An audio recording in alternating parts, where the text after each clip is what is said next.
Today, I want to talk to you about why your tendonitis just won't go away, no matter how much you rest, ice, or take anti-inflammatories.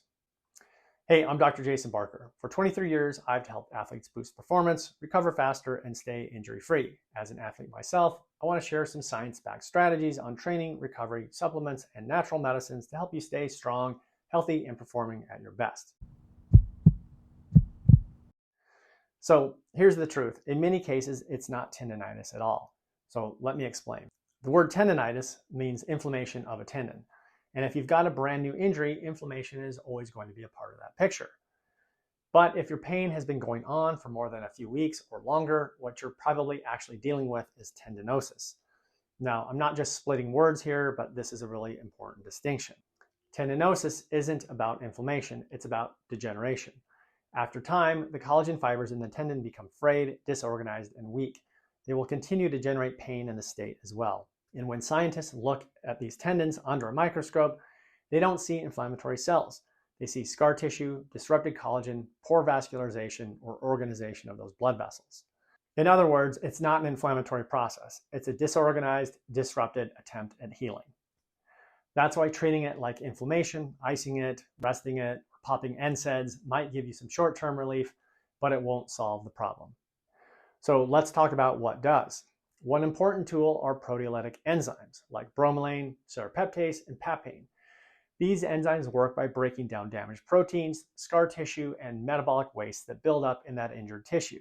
They don't act like NSAIDs. They actually help your body clear out damaged debris so real repair can begin.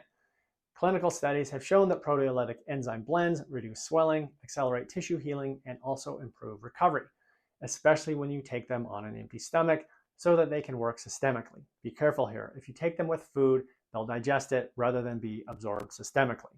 Alongside enzymes, I recommend antioxidants, especially vitamin C. Getting enough vitamin C is absolutely critical for rebuilding tendon tissue. It's a cofactor for the enzymes that help form and stabilize new collagen. Without it, your body can't assemble strong cross-linked collagen fibers. Foods rich in vitamin C will typically also contain polyphenols that also protect the tendon tissue from oxidative stress, which can otherwise delay healing as well. You know which foods are rich in vitamin C: citrus, dark green leafies, and things like bell peppers. It also wouldn't hurt to take a little extra vitamin C, 500 milligrams twice a day, just to ensure you've got plenty on board. Now let's talk about collagen as a supplement. Collagen is the major structural protein in your tendons, specifically type 1 collagen. Now, when you take hydrolyzed collagen peptides, your body breaks them down into the amino acids in small peptides like glycine and proline.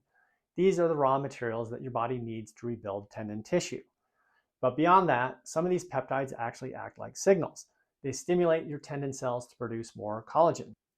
There's a great study published in the American Journal of Clinical Nutrition showing that 10 grams of collagen taken along with vitamin C about an hour before loading exercises significantly improved collagen production in those tendons and ligaments. So if you're using collagen, time it with your rehab exercises. That combo gives your body both the building blocks and the signals to rebuild. To support further collagen production and connective tissue healing, it's important to get enough glycine, silica, and trace minerals like copper and zinc from your diet. Glycine makes up about a third of your tendon's collagen. Silica supports collagen cross-linking and fiber organization. Copper also helps form stable collagen cross-links, and zinc supports protein synthesis and also regulates the enzymes that remodel tissue. Glycine is abundant in collagen-rich animal foods like bone broth, chicken, pork, gelatin, and other organ meats. Silica, which supports skin, joint, and nail health, can be found in foods like horsetail, tea, oats, bananas, brown rice, green beans, leafy greens, and some mineral waters too. Copper is essential for stabilizing collagen and elastin. It's rich in beef liver, shellfish like oysters and crab, dark chocolate, cashews, sunflower seeds, mushrooms, and chickpeas. Zinc, which is critical for tissue repair and enzyme function, is highest in oysters, but you can also find it in beef, pumpkin seeds, lamb, dark meat, chicken, legumes, and Greek yogurt. Including a variety of these foods regularly can give your body the raw materials it needs for optimal repair and resilience. One more natural tool that deserves mention are omega-3 fatty acids. EPA and DHA found in fish oil are well known for reducing inflammation, but they also modulate collagen turnover and help improve tendon healing. In studies, they have shown that omega-3s can improve tendon strength and fiber alignment, especially during recovery. If you're in the repair phase, I often recommend 1 to 2 grams per day combined of EPA and DHA. Now, let's zoom out and look at some modern therapies that can take tendon healing to the next level. First up are eccentric loading exercises. These are slow, controlled movements where the tendon is lengthening under tension. This is like lowering your heel in a calf raise. They're incredibly effective for stimulating tendon remodeling. Studies have consistently shown they reduce pain and improve function, even in long-standing tendinopathies. Another powerful therapy is photobiomodulation, also known as infrared or red light therapy.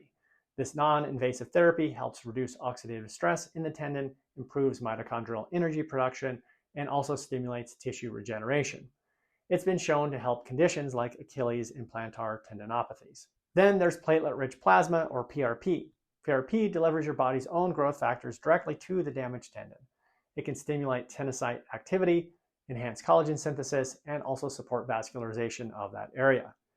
Research supports its use for chronic tendinopathies, especially when conservative care just isn't enough. We're also seeing some promising results with peptides like BPC-157 or thymosin beta-4, which signal tendon cells to regenerate and reorganize.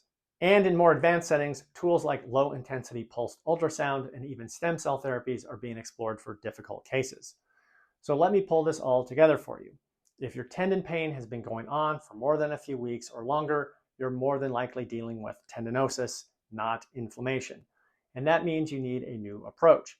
So here's what you should be doing. Number 1, support tissue cleanup with systemic enzymes. Drive collagen production with vitamin C, collagen peptides, and trace minerals. Reduce pain and optimize healing with omega-3s and red light therapy. Rebuild strength and structure with eccentric loading exercises. And if needed, consider advanced tools like PRP, peptides, or low-intensity ultrasound. This is the path to real healing, restoring collagen, not just masking pain. I'm Dr. Jason Barker. If you got something new out of this video, be sure to hit the like and subscribe buttons, and stay tuned for more science-backed natural therapies. I'll see you in the next video.